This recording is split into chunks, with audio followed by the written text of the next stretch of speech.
Si il pleut fortement et qu'il y a le tonnerre, si il pleut fortement et qu'il y a le tonnerre, faites attention. Et que vous voyez le tonnerre qui a fantillé les nuages, ça fait souvent mouin. Si vous avez vu le tonnerre de vos propres yeux, si vous avez vu, sifflez. Sifflez, faites un sifflet. Peu importe que ce soit la nuit ou le jour, que vous avez vu le tonnerre, ming. Ou alors que vous étiez chez vous, vous avez vu le reflet du tonnerre sur les fenêtres, ming, sur les vitres, ou alors sur la télévision, ou sur un miroir, ming. C'est-à-dire cette lumière-là souvent qui est forte, là, ça fait ming. Si vous avez vu, j'insiste, sifflez. Toujours. Pourquoi? Parce qu'il y a des attaques du tonnerre. Parce que certaines attaques du tonnerre, lorsqu'on envoie ça sur vous, sur votre famille, ça passe comme ça. Après, vous entendez que l'AVC a frappé quelqu'un a été touché, maladie tragique, un accident après. Pas directement, mais on vous avait déjà touché depuis. D'une autre façon, aujourd'hui, le tonnerre aussi est un élément que d'autres personnes, certains grands initiés peuvent manipuler. À l'époque de nos ancêtres, on envoyait le tonnerre, même jusqu'aujourd'hui. Le tonnerre est manipulable. Il y a des gens qui peuvent rester ici, qui t'envoient le tonnerre, ou en Europe, ils te localisent.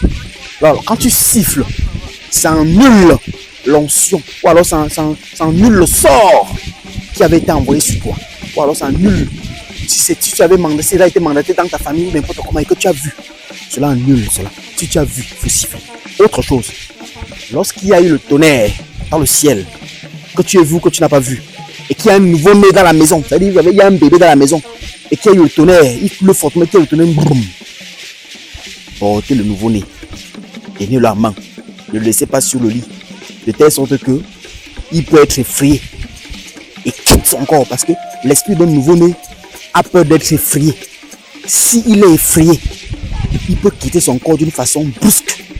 C'est pour ça que les nouveau-nés s'effrayent beaucoup. Il faut donc faire attention de souvent trop crier auprès des enfants, ou faire des bruits brusques, ou réveiller les enfants de façon brusque. Lorsqu'il y a un nouveau-né à la maison et qu'il y a un tonnerre qui fait un boum, qui pleut fortement, portez le nouveau-né, tenez la main.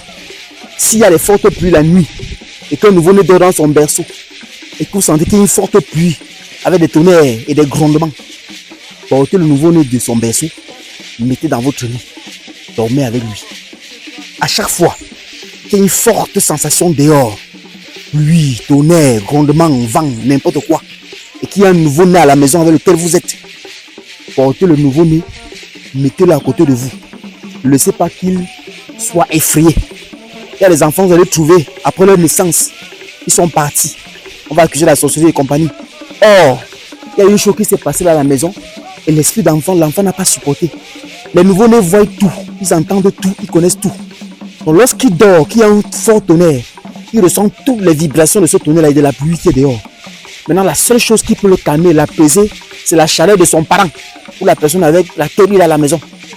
Donc, on ne laisse pas les nouveaux-nés souvent dans les berceaux parce qu'aujourd'hui, on a adopté les habitudes européennes. Quand lorsqu'on a couché l'enfant, on dépose dans le berceau, on dort la nuit, il pleut, ça gronde dehors, ça fait tous les bruits, l'enfant est dans son berceau seul. Vous allez un jour trouver votre enfant le matin, vous ne pouvez même pas prononcer le mot. Donc, soyez très attentifs avec les nouveaux-nés à la maison pour pas qu'ils s'effrayent. Et vous devez éviter de souvent les réveiller brusquement. Quand un enfant dort et vous sentez qu'il sort du sommeil en pleurant, vous le tenez, vous le prenez, vous le serrez contre vous et vous le dolotez, vous le cajolez. Et quand il y a ce genre de circonstances où il y a eu un fort bruit qui a réveillé l'enfant, vous faites pareil. Mais ça a été spécifiquement, surtout pour les tonnerres, afin que l'enfant ne soit pas effrayé.